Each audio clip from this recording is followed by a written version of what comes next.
I've met all sorts of strange and interesting ponies in the Wasteland. From cyber ponies to glowing ghouls, children of balefire, to one odd but very nice buck with a tree growing out of his head. But you'd think, no matter what their differences were now, any pony you'd meet would share at least one thing in common. They were born as a part of the 3 founding pony tribes. Well, not necessarily. Way back in ancient times, when the princesses were young and all ponydom was geeking out over this nifty new invention called the Make Big Heavy Things Go Places Easy device, later named the Wheel, the 3 tribes of earth ponies, unicorns, and pegasi lived in strife. I'm sure we all know the old hearth-swarming tale. There are 3 tribes who didn't like each other, but reluctantly cooperated because each tribe has something the others need.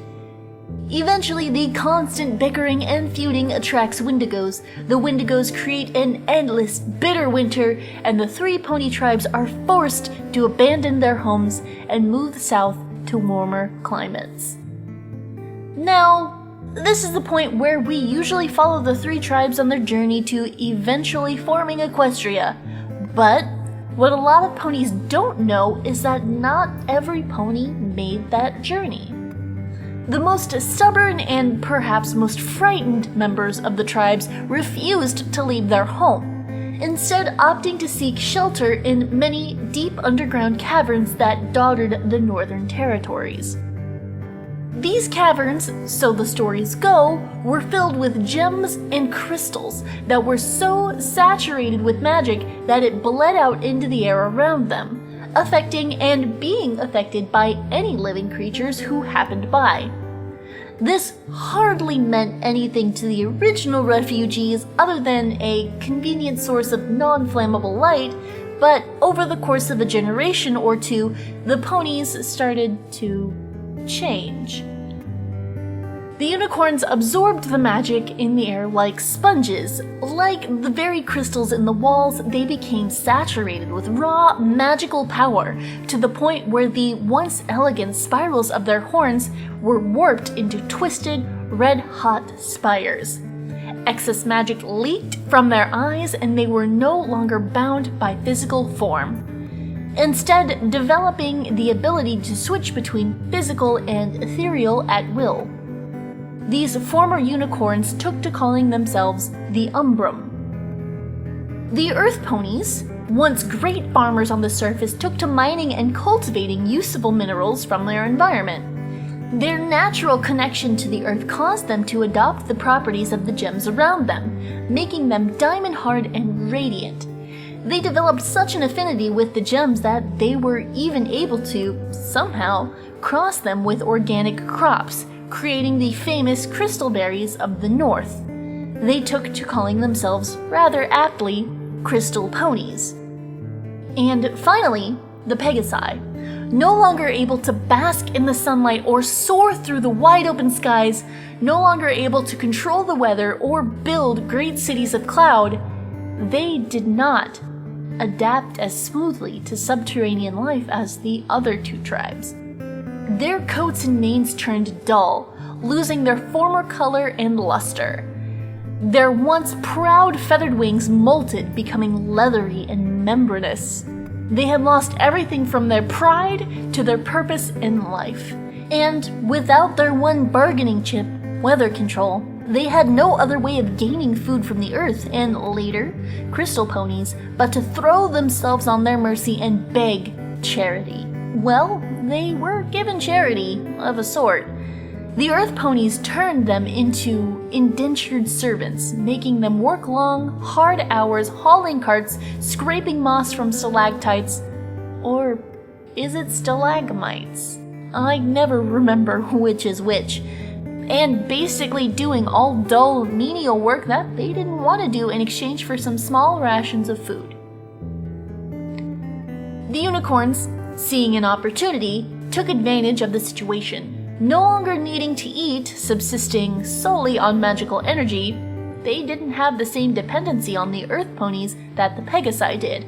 But Accustomed to a certain way of life, they traded spells and magical aid in exchange for a share of the choicer, magic-rich crystals, and, of course, Pegasus servants. And unlike those early Earth ponies who worked the Pegasi harshly, but respected that they were contract workers doing a job, the unicorns treated them like slaves. Any complaints the Pegasi raised were quickly stamped down. The unicorns had too much influence, and any Pegasus who complained was locked up for breach of contract, and if they didn't work, they didn't eat. For nearly 3 full generations, the Pegasi labored, starved, and were treated as animals while the other tribes adapted and flourished. But the thing about slaves is they only remain docile and obedient so long as the fear of consequence outweighs the catharsis of revenge. And it only takes a single act of defiance to spark the embers of rebellion. Enter Countess Emerald Bathory, an Umbrum, and the cruelest, most sadistic pony who ever lived.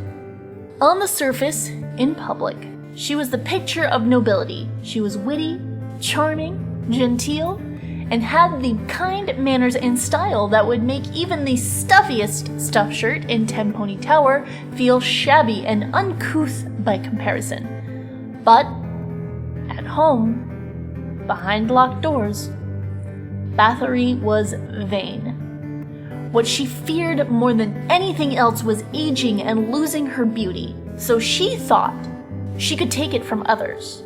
She had a large stable of slaves and more than enough wealth to influence and obtain as many more as she wanted.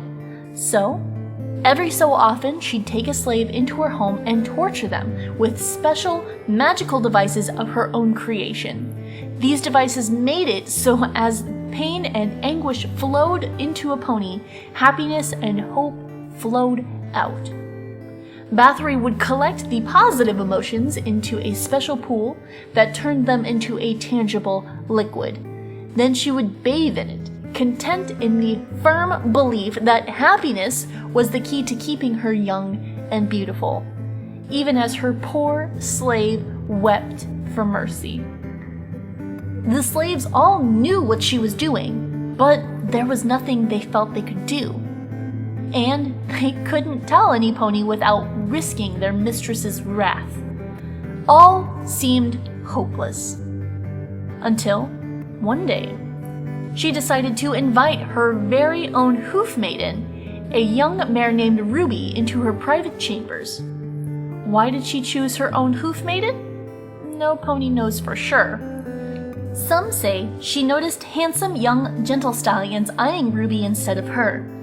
Some say she was just bored and wanted a change in staff.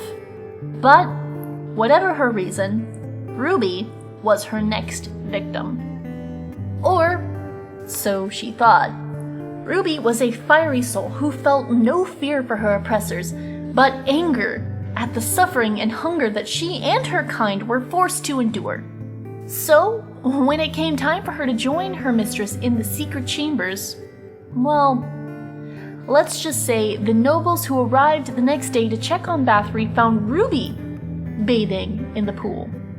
Once filled with happiness and hope, now filled to the brim with blood. Beside the pool were bodies, as piled high as the ceiling. The Countess, every member of her family, every Umbrum that had inherited her manor, were dead. As were those unfortunate nobles who didn't realize until it was too late that the slave pens they had passed on the way in were open and empty. Stories of Ruby spread like wildfire amongst the slaves. She had not only defied and overthrown her own mistress, but she had proven that others could do the same, leading to revolt after revolt as she and her band freed many of their brothers and sisters. Ruby became known as the slaves' countess, Countess Ruby Bayadesenge, or Ruby Bloodbath, for those of you who can't speak Old Ponish. And it wasn't long before every slave who wasn't hastily culled by their masters was freed and following their countess's lead. Safe to say, they no longer wanted charity. They had been treated like animals their whole lives, so they'd now return the favor. The tribe of the Bat, as they would later become known, decided that all other ponies, Crystal and Umbrum alike, should be nothing more than cattle. You see, the gems in the walls not only altered them for underground life, but the magic, combined with their years of starvation, changed them on the inside. Their bodies, desperate for nutrition, adapted to whatever they were given, and suddenly, they were given a lot of protein-rich blood as the freed slaves turned the ponies who starved them into the meal of choice. They became what your local medical pony would call true sanguivores. Years of conflict followed. The victims had become the perfect predators. They were agile, vicious, their voices, no longer able to produce speech audible to any pony but themselves, could emit an ultrasonic screech that, when combined with their sensitive hearing, gave them a very bat-like radar sense. And, scariest of all, they had, through drinking Umbrum blood, adopted some of the former unicorn's ethereal magic. They could sink into any shadow and reappear out of any other shadow, which meant there was no hiding from them.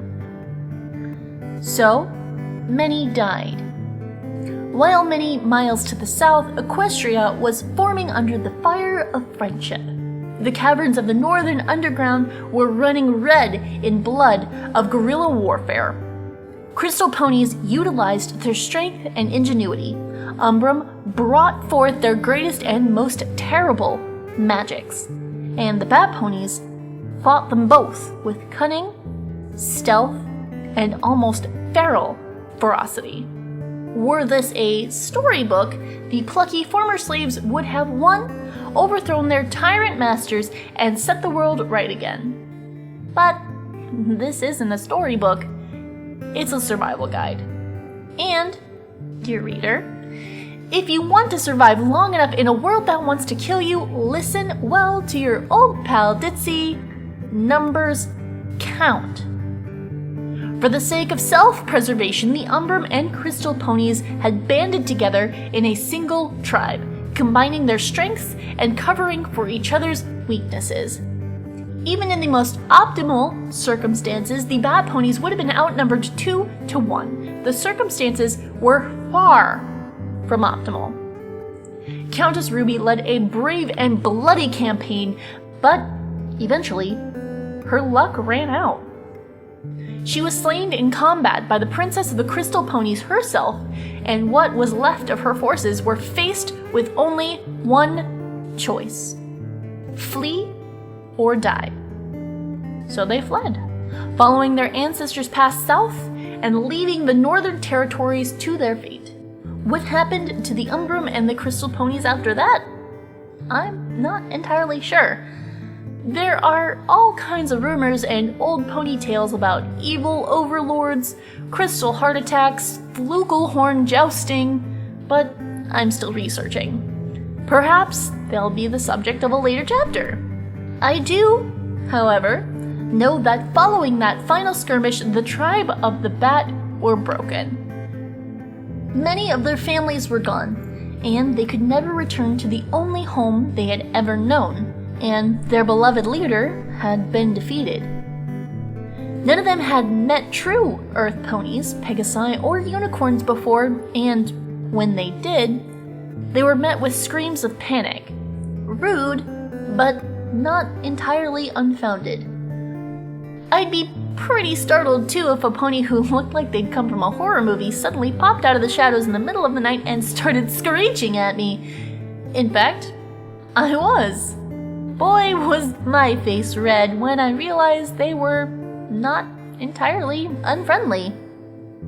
The main problem was, even if their looks weren't an issue, they drank blood. That freaked ponies out. Even if it was only animal blood, the Bat ponies, having taken a vow to never drink the blood of the innocent ponies, it was still blood. And the ponies in the south saw such an act as monstrous. It it didn't help that the bat ponies only came out at night, a lifetime of dark caverns having made them particularly sensitive to bright light. In those days, the only ponies who were awake past sundown were on-edge town guards and the odd drunk staggering home from the local tavern. Not the best envoys for those in search of open minds. After a number of failed attempts to integrate, the bat ponies decided to just go away, find a quiet little cave, and fade into obscurity. But then, who should they bump into but Princess Luna herself? She had no fear of them. In fact, she was overjoyed to find an entire small community that stayed awake all night. Once, she had solved the communication problem by giving the bat ponies special medallions imbued with alicorn magic that allowed them to alter their pitch and timbre of their voices at will. They shared stories and woes alike. Luna empathized with their plight and offered to help them find a new home. They found a promising spot and with the princess's help even drove out the tassel worms that were infesting it. Their first victory since they lost Ruby. And, for those interested, the ruins of Hallow Shade settlement are still around to this day, just a few days' trot northeast of Philadelphia. But be careful, I hear it's haunted. Ooh. Anyway, thanks to Princess Luna, the bat ponies had a new home and a strong new leader they could look up to. In no time, they became the princess's most loyal followers and personal royal guard. Even after Luna's banishment as Nightmare Moon, the Thestral Guard, as she had called them, returned to their quiet life in Hollow Shades, remaining loyal to the memory of Luna and waiting patiently for the day that she'd return.